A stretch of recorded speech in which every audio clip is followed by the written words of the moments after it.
Her words still echo. The help eats in the kitchen. She said it with that cold little smirk, her diamond ring glinting as if to remind me where she thought she stood. My brother laughed, not even looking at me, just at her. That was the moment I smiled, pulled out my phone, and dialed one number. "Cancel the contract," I said. $30 million evaporated in that second. My brother's face went slack. He didn't even ask which contract. He already knew. Atlas. And in that instant, he realized the truth he'd ignored for years. Atlas was mine, not his, never his. Funny thing is, I liked her when they first met. She had that polished charm, the kind that makes men feel taller when they stand next to her.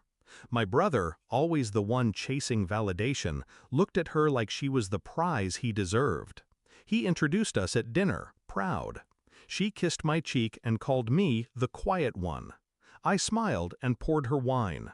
What she didn't know was that every deal, every dollar, every brick that built Atlas had run through my hands. My brother had the name, I had the power. That was our arrangement. He got to shine in public. I pulled the strings in silence. And she? She thought she was marrying the king. It started small, missed calls, whispers ending when I walked into the room. A perfume scent on his suit that didn't match hers. I didn't want to believe it until the night I came back late to the office. I found her there, not alone. She was draped across his desk, laughing at something my brother whispered into her ear. Not my brother, his partner, the man I trusted enough to give a seat at the table.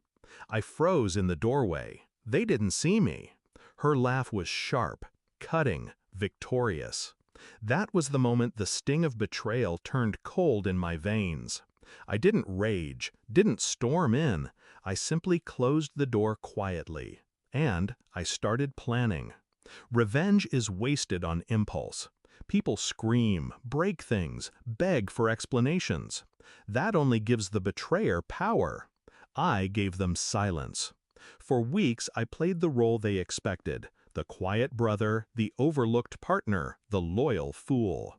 I let them believe I was blind. But behind that mask, I was carving out the truth. I studied bank transfers. I traced every shell account she was siphoning money through. I mapped every meeting where my brother covered for her. Piece by piece, their empire of deceit became mine to dismantle. The first move was clean. I cut his access to Atlas's financials, citing compliance. He didn't notice. He thought I was tightening controls. The second move, I courted his investors. Quiet dinners, careful words. I planted seeds of doubt about his judgment, about her influence. They didn't need much convincing. Their money had always trusted my steadiness more than his showmanship. The third move was personal. I invited her to lunch, just her and me. She arrived in silk, smug, dripping with confidence. She thought I was going to beg her not to ruin my brother. She ordered champagne before I sat down. And when the waiter poured, I leaned in and said, "I know." Just 2 words. Her hand trembled against the glass. I let the silence choke her. Then I smiled, paid the bill, and left. That was all it took. She started unraveling. Which brings us back to that night. Dinner at my brother's house. He raised a toast, bragging about Atlas landing a $30 million contract. She looked at me across the table. Her smirk sharpened into something cruel. "The help eats in the kitchen," she said. My brother laughed, clueless, enjoying the performance. That was when I made the call. Cancel the contract. The room went still. My brother blinked, then shook his head, trying to play it off. But the panic was already spreading across his face. "You can't," he whispered. I met his eyes. I already did. It was like watching a man drown in real time. The color drained, his chest tightened, and then the realization hit him. Atlas was mine. His name was nothing. His signature meant nothing.